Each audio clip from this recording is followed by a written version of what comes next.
श्री गौरी वक्त्रपद्मार्का श्रीविघ्नेशा गजानना उत्तिष्ठ सुरसम्पूज्या त्रैलोक्यं पालनं कुरु।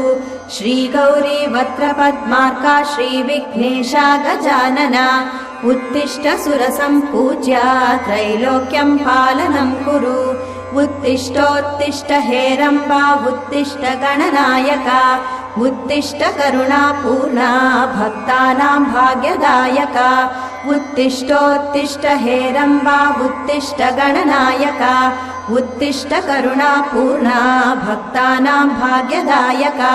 श्रीयाकुवाहन शिवात्मज दिव्यगात्रा श्रीभिन्नदन्तधनुजान्तक सूक्ष्मनेत्रा सर्वार्ति दुःख शमना फणिराजसूत्रा देवा गणेश्वर विभो तव सुप्रभातम्।